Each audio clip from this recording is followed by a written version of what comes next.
5ஆம் பாவத்தில் சுக்கிரன் இருக்கும்போது அதாவது ஒரு சுபகிரகம் 5இல் இருப்பது நல்லது. அனைத்து வித சௌகரியங்களையும் பெற்றுக் கொடுக்கும். இவர்களுக்கு வந்துட்டு செல்வம் சேரக்கூடிய அமைப்பு இருக்குது. சரிங்களா? நல்லா ஒரு செல்வம் சேரும். குடும்பமும் நல்லபடியாக வளர்ச்சி அமையும். ஒரு 5 வயதிற்கு மேல்.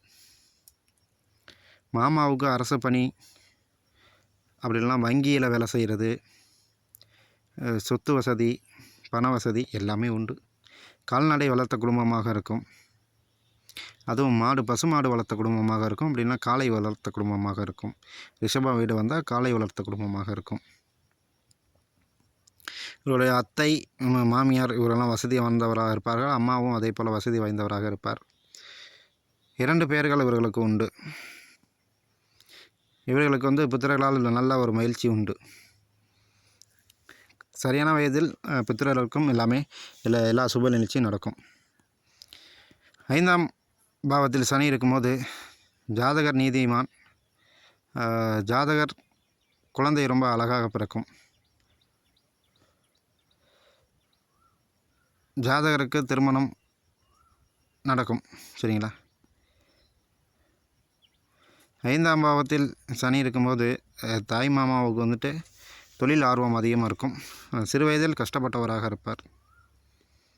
அவர்களுடைய தாத்தா வழியில் யாரேனும் ஒரு ஆள் குழந்தை இல்லாமல் இருந்தது உண்டு. ஜாதகர் பிறந்த 5 வருஷம் மாமாவுக்கு கொஞ்சம் கஷ்டமாக இருக்கும். அதில் வந்து பொருளாதார வளர்ச்சி கொஞ்சம் நல்லாயிருக்கும்.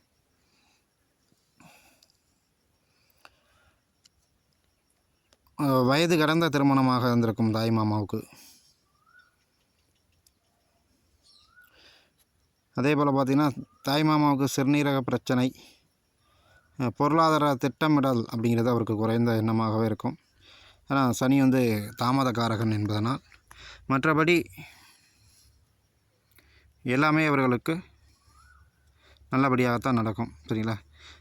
சனி 5ஆம் பாவத்தில் இருக்கும்போது ஏதேனும் ஒரு சுபகிரகங்களின் தொடர்பு ஏற்பட வேண்டும்.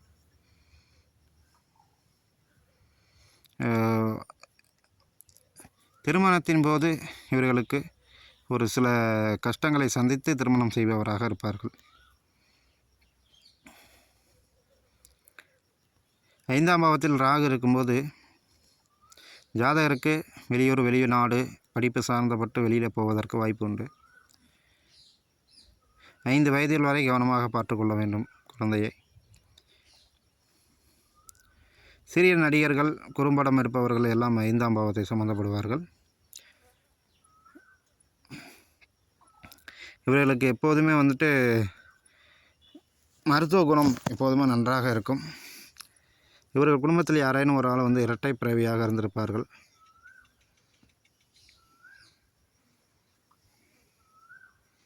அதே போல் வந்துட்டு இவர் தாய் மாமா இடம் மாறியிருப்பார். பூர்வீகத்தை விட்டுட்டு மாறியிருப்பார். வெளியூர் வெளிநாடு போவராக இருப்பார். அப்படி போகலன்னா தாய் மாமாவுக்கு தொந்தரவுகளை கொடுக்கும். 5ஆம் பாவத்தில் கேது அப்படிங்கும்போது தாய் மாமா காதல் திருமணம் செய்திருப்பார். குழந்தை வந்து கொடி சுற்றி பிறப்பதற்கு வாய்ப்பு உண்டு. சிவன் கோயில் பூசாரியாக இருக்கலாம், இல்லைனா பூசாரியாக இருக்கலாம். இவர்கள் பூர்வீகத்தில்